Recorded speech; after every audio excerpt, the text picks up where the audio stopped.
It's quite amazing to have you join us on your News and Current Affairs program, 60 Minutes Nigeria. It is quite a beautiful time to have you here. The Edo gubernatorial race coming up on the 21st of September this year, and the race becomes hotter, and we're looking at the need for politicians or the political candidates and their parties to churn out manifestos in order for the electorate to scrutinize and peruse those manifestos as regards to the policy statements they have to offer as how they want to better Edo State. But well, some have said that rather than doing that, they see politicians or political parties and the candidates going about politics of calumny or campaign of calumny, where they are rather, instead of treating the issues on the ground, but they are looking at ways of castigating personality as well. We're going to be having this as we look at the electoral engagement and participation in the gubernatorial race. Of course, what should the electorates look out for? What are the qualities, what are the pedigrees that the electorate should be looking out for in making right choices? You agree with me? It's a very, very significant exercise in Edo State. Discussing this sensitive topic with me, I have at my immediate left a seasoned legal practitioner, human rights lawyer, Reverend Greg Iyayi. Thanks for joining me, Reverend. Good afternoon, Philip. Good afternoon, viewers all over the world. Well, just to let you know that I have a handful of legal practitioners to dissect this, and also joining me before I make mention of the next legal practitioner on this, I have a political scientist, a lecturer from the University of Benin, Neville Obakedo. Good to have you join. Good afternoon, viewers and listeners. Thank you, ITV, for having me this afternoon. All right. From Abuja, I have Damisa Itote, a human rights lawyer and legal practitioner. Good afternoon, Damisa. Good afternoon, Mr. Philip. Thanks for having me here. All right. How is Abuja looking this afternoon? It's been raining in Benin. Do you have that same in Abuja? Abuja is bright, so we showered earlier in the day, and everywhere is bright and a bit sunny. It's a bright day in Abuja. Okay, thank you, Damisa. Well, the rain brings green, and so we're raising an agrarian society where we can have food security. But we're going to be looking at that as it goes. Joining me again still is another custodian of the law from Benin City, Matthew Edarese. Good afternoon, Matthew Edarese.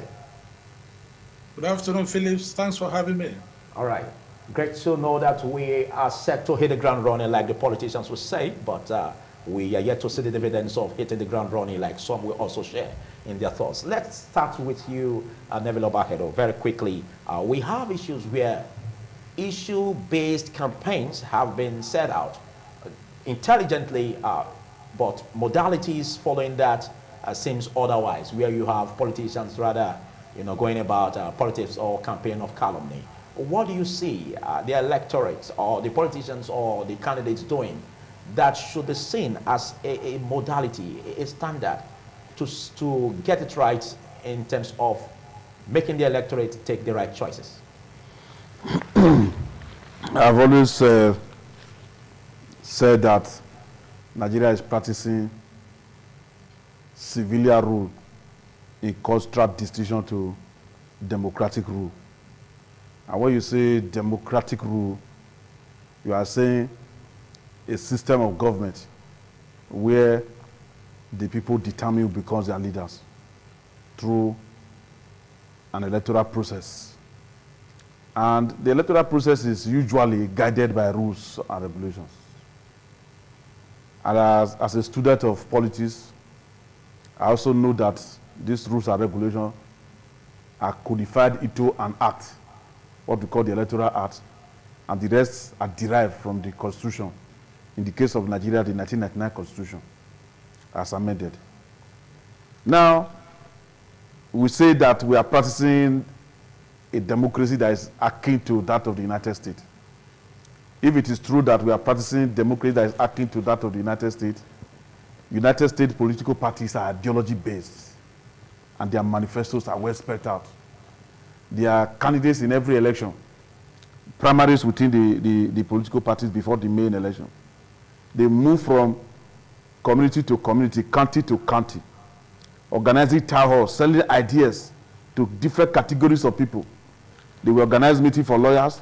They will tell them what they are going to do in terms of the law of America. They will organize meetings with agriculturalists. They will tell them what they are going to do if they happen to occupy the office of president in the area of agriculture, like that. And this is derived from the manifesto of each of these political parties. But what we see in Nigeria here, political party will just highlight certain aspects of what they intend to do. That is not manifesto, because the word manifesto is even derived from the Communist Manifesto of 1848 that was crafted by Karl Marx and his friend Friedrich Engels, and they gave to the workers, that is the proletarian, for them to lay foundation. It was like a manuscript for them to send the bourgeoisie packing because of the way they were oppressing them in terms of control of the means of production and the utility of their labor as a commodity. Now, in Edo State, it pains me too that Edo State election, governorship election, is always off-cycle election. It was as a result of the manipulation that took place in 2007. That's why our election is like that of Kogi State, off-cycle election. It's like that of Bayelsa State, off-cycle election. It's like that of Ekiti State, Ondo State, okay, and Osun State, as the case may be. All right. Now, in Edo State is usually a pace setter, or let me say default Bender State, usually a pace setter. If other states that are also members of these major political parties, if they don't have manifesto, they just have blueprint. Okay. We can set the pace here, all right, by crafting manifesto that will be followed by the parties when they occupy the position of rulership or governance. And then the media will now set agenda. And then the populace will also set agenda. The electorate will set agenda to ensure that they will be marking and tackling the party in power with the hard points of the manifesto. Okay, thank you very much for that quick one. Let's look at what the electorate should be setting out for in getting right candidates. And Barrister Grady, a whole lot has been said as regards what Edo State is lacking. We haven't gotten it yet, though we already have a gap in governance and the need to close the gap. Some have said that most times politicians do business with the electorate, whereby they get into office after making humongous promises, they end up not fulfilling these promises. And at the end, the electorates and the masses, they are left behind. Now, what should the electorate do to make it a different ballgame entirely, where only the right person sets in as a successor of Godwin Obaseki? Well, politics is about policies. Politics is about policies. It's not about promises. When we are talking of manifesto, we are talking of your working documents to which you will be held accountable by the people. And what the people desire, particularly in this our dispensation, is not difficult to design. Food security, constant energy supply, very, very vital. You cannot talk of development when there is no regular supply, good source of energy. Infrastructural development. Infrastructural development. Road reconstruction and rehabilitation. Exactly. You see, we have all of this. We have all of these challenges, and the same politicians, go through or apply through these roads. They go through them, but they actually do not fix them.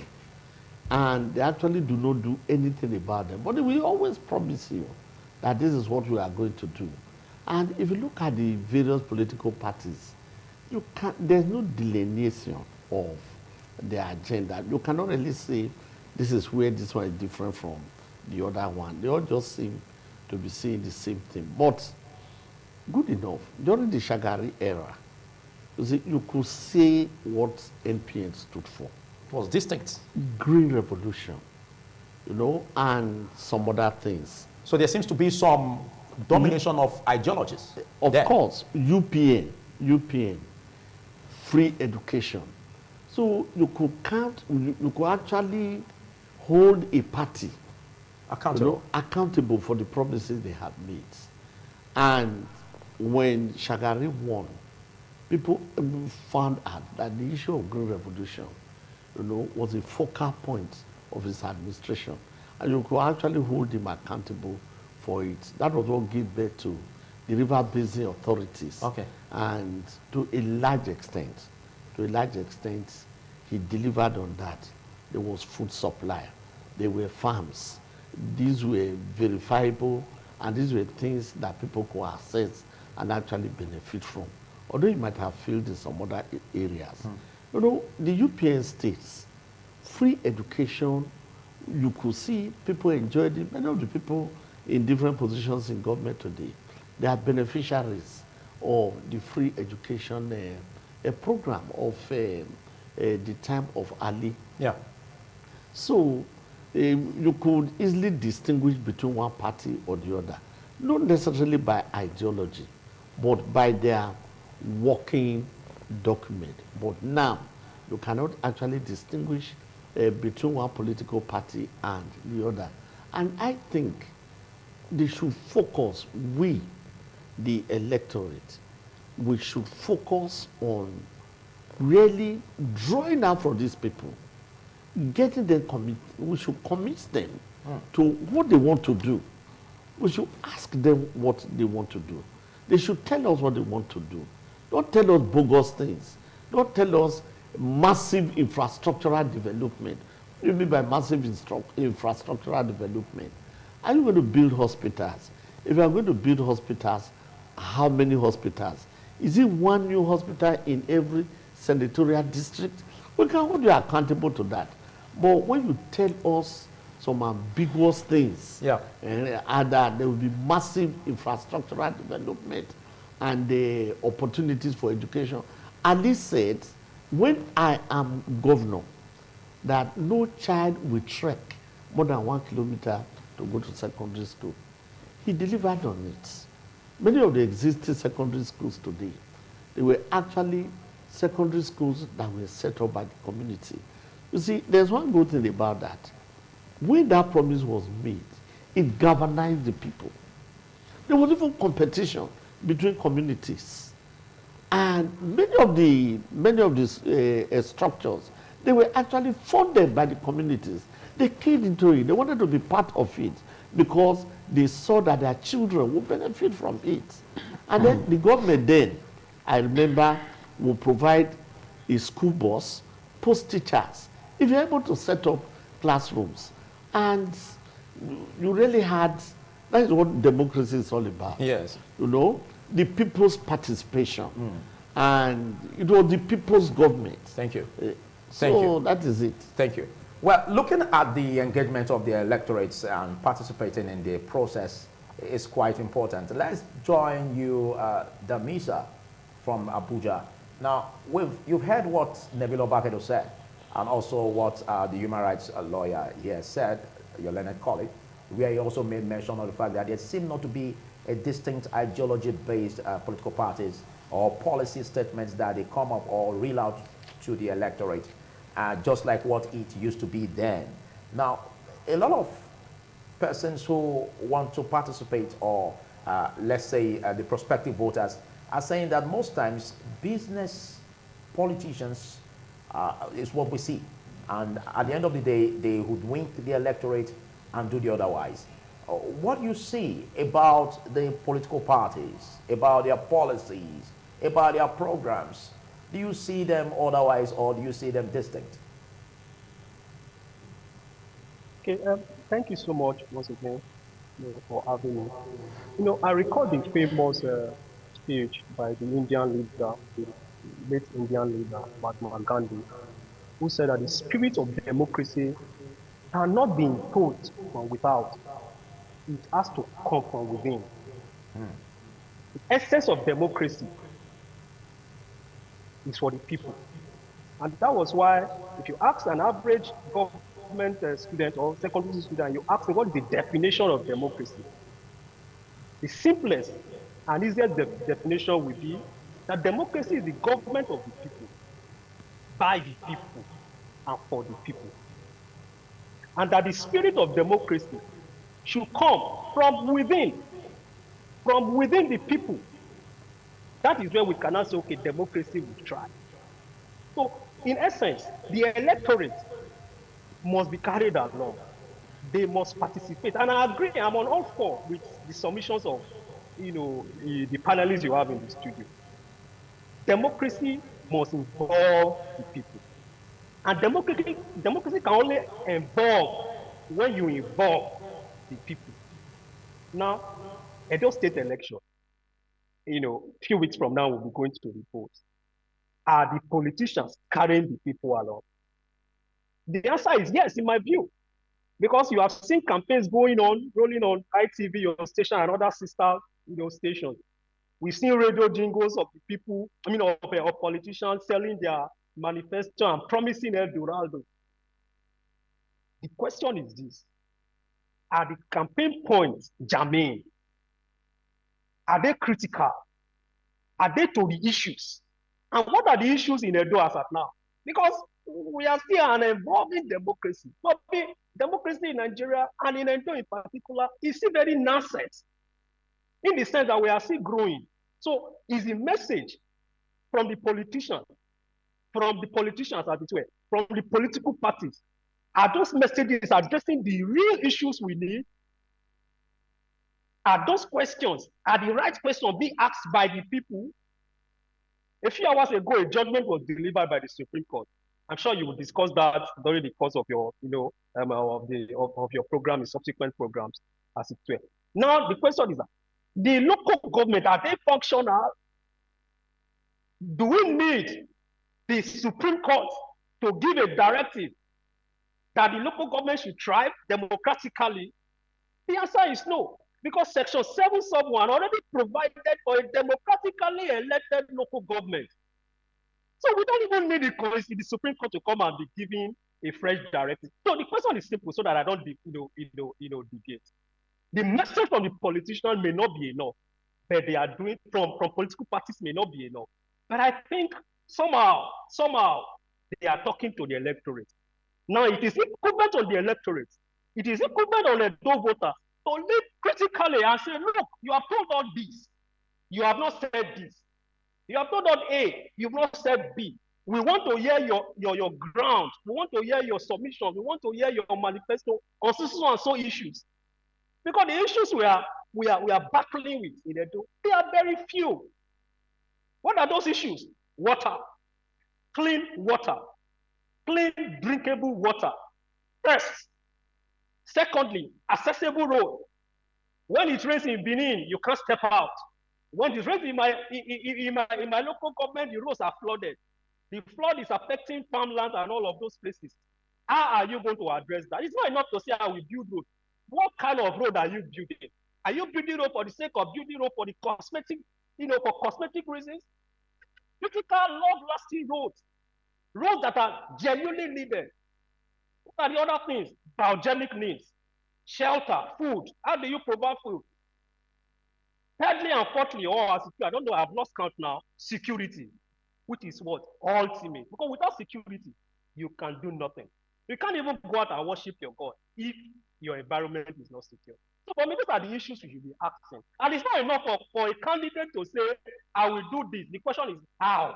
I can tell you that I will, but how am I going to do it? How are you going to raise the fund? There's inflation everywhere. What idea are you bringing on board to increase our IGR? These are the questions I feel a whole electorate should be asking. If the politicians and the political parties are not asking those questions.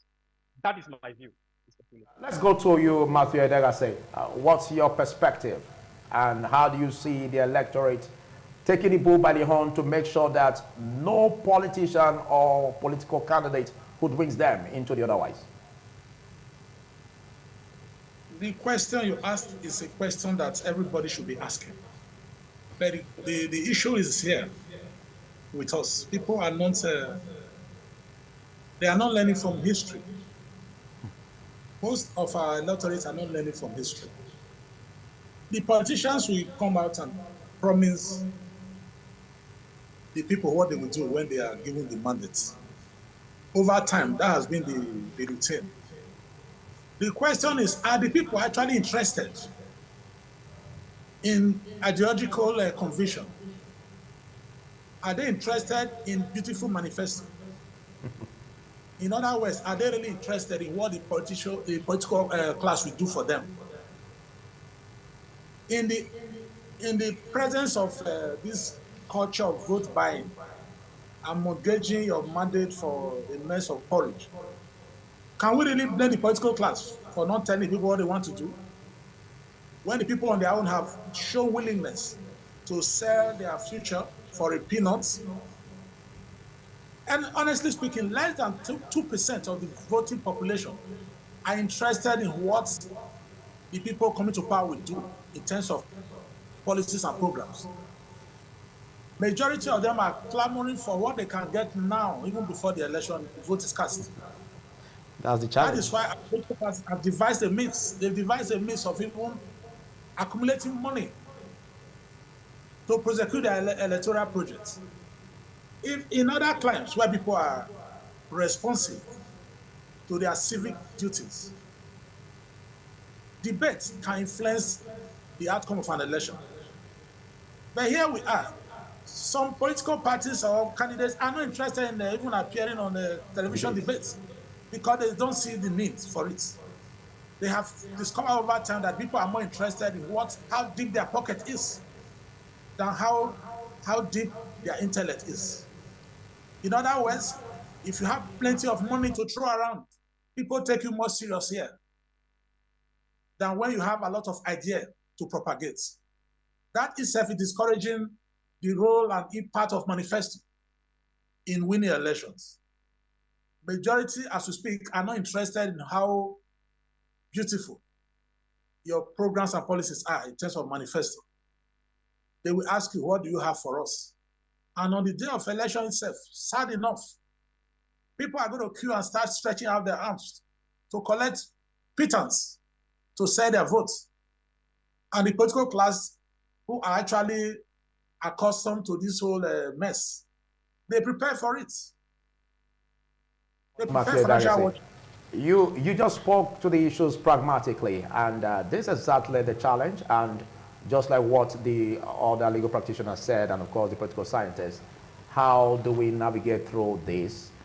The problems have been established, and we need solutions to all of this. And the people of Edo State can't wait to make sure that they really give their votes. And just like what Matthew Delase said, as regards the need for the political party candidates to come out and be heard. Let them present their blueprint, manifestos on how they want to close the governance gap in Edo State. Same here, you just got the jingle played on the screen as regards the governorship debate. And at the level of the media is doing its best to make sure that all of these political party candidates step to the podium whereby the electorate will engage them on what they want to bring on board for them. In doing that, they will be able to choose rightly.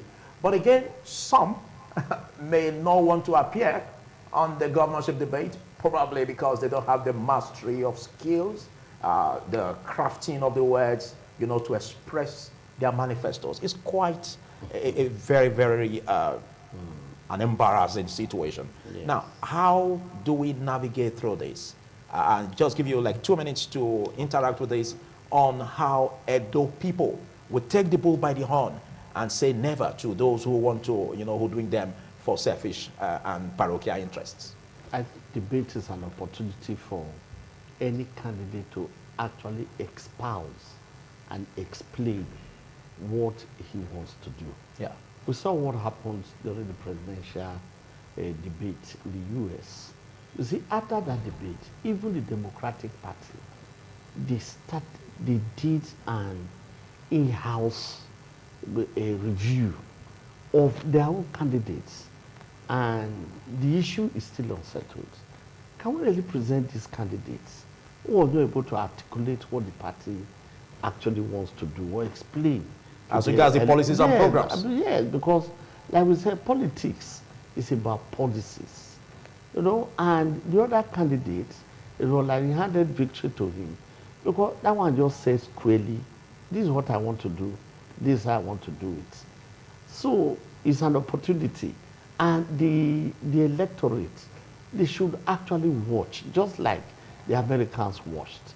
They should watch, they should take notes, and when they are debating or when they are campaigning, and then hold them down. During our bar week, all the candidates were invited. Wow. Did all of them turn up? Well, not all of them turned up. Okay. Some sent representatives, but some did turn up. And we had opportunity not only to hear them, but also to ask them questions. If you say you are going to do this, how are you going to do it? Because we don't want theory. Is this thing workable? So and what are your track records? What is your track record? To show as an evidence and as a testimonial. Yes, and people really had time to dissect them, and then to look at them, and then to make up their mind on what they are going to do. Thank you. Let's get your purview in that direction. Well, I know that debate is part of the Electoral Act and the Constitution of the United States of America. They cannot conduct any election, presidential election, governorship election, without a debate. In the debate. It's in their regulation. Good. But just now in Nigeria, it is not in the regulation. And sometimes politicians and their supporters, they read the body language of organizers of debate.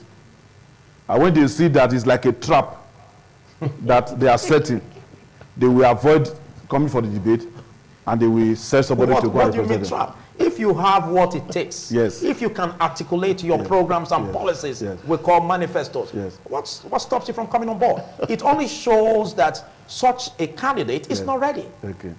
You see, because for you to say that you have the ability to, navigate the people of Edo State from the doldrums to the city of Eldorado, then you should give us an atlas. You should give us a plan. I agree with you 100%. And you should articulate this plan in words. Yes, I agree with you 100% that debate, even though it is not enshrined in our Electoral Act, should be an opportunity for a party's candidate to market the party's manifesto, the party's proposed policies, and then market himself. Okay. But as I've said, we are in Africa. And I know that there could be conspiracy in the organization of debate, and the politicians know I'm not a politician, I'm not a candidate. If you invite me for any debate, as you invited me to this place now, I think I'm here. Of course. If you invite me, I will come and express myself. You are ready to articulate your points. But the politicians in the political arena, they know best more than we know as we are talking here. All right. So they decided anyone that is not coming up is on the basis of the fear that his enemies have organized a debate where they are going to ask him questions that may portray him as a candidate that is unfit. In that kind of situation, you cannot risk your political ambition for a debate that is not legal, that is not backed up by law. That is the point I'm trying to make. So that gives an escape route. I do not support. Yes. I'm not saying here that I do not support debate. All right. Because it's an opportunity to market yourself and your party.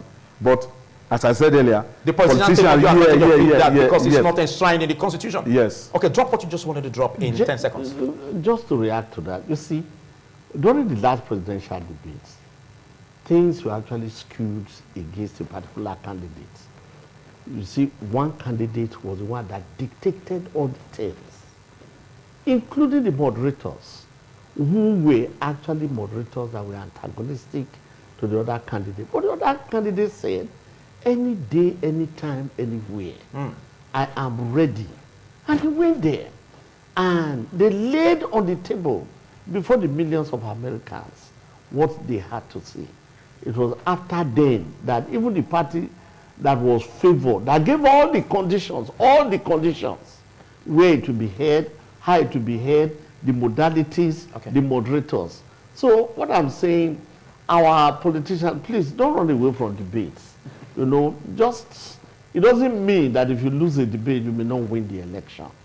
But just come and make an attempt and let the people know. It's an act of respect too, to our bar meetings. We have been inviting one candidate after the other.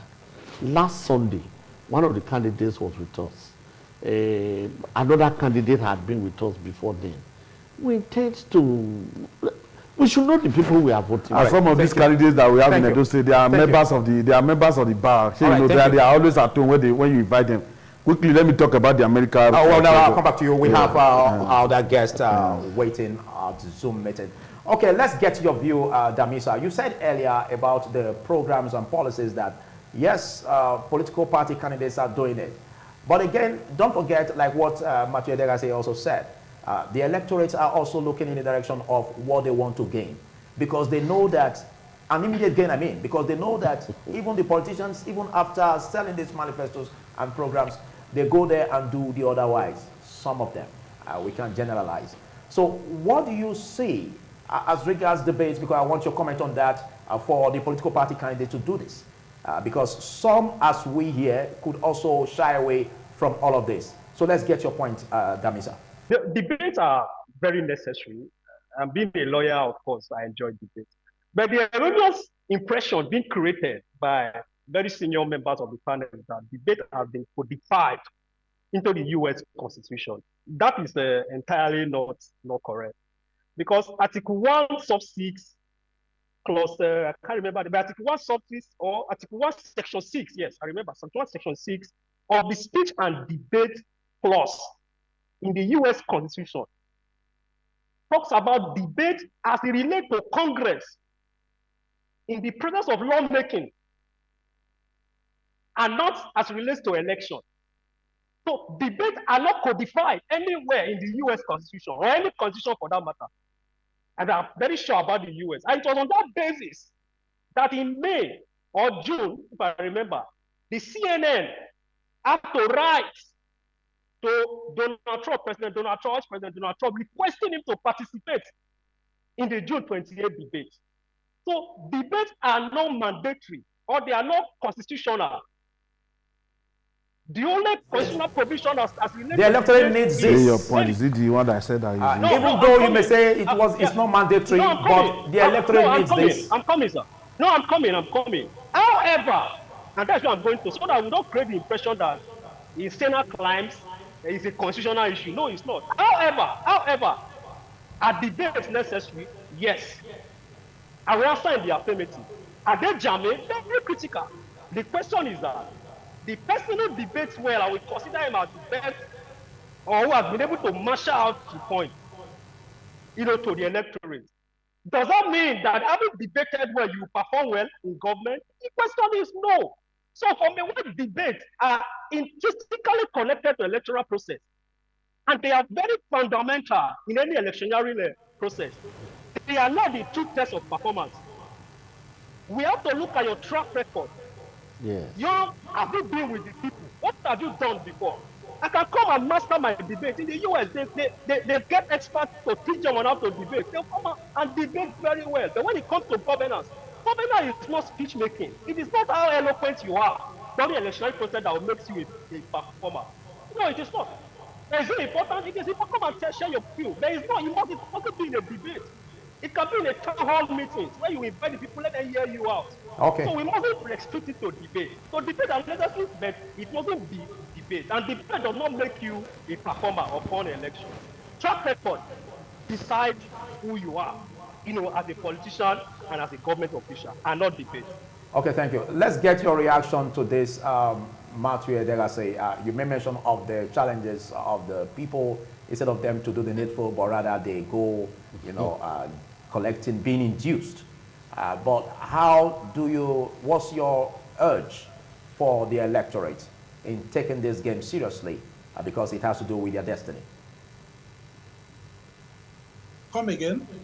What do you urge the electorate to discontinue? Because you may mention the fact that instead of them getting it right in terms of following those who have the pedigree or who they see have the track records, Rather, they only wait to be induced to get what they can benefit from as immediate gain.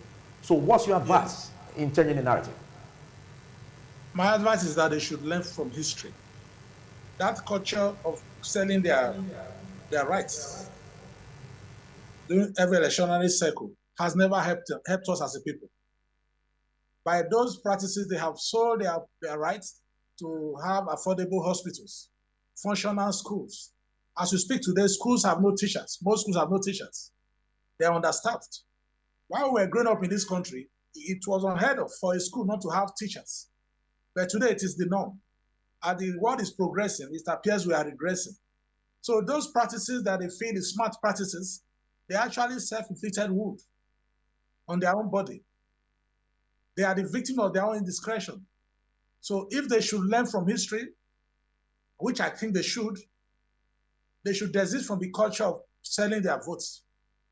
Because once you sell your votes, you have sold your future and the future of your children, even those unborn. Okay. Today we have cities that have good roads. We have rural areas that have been cut off from modern civilization. No roads, no infrastructure.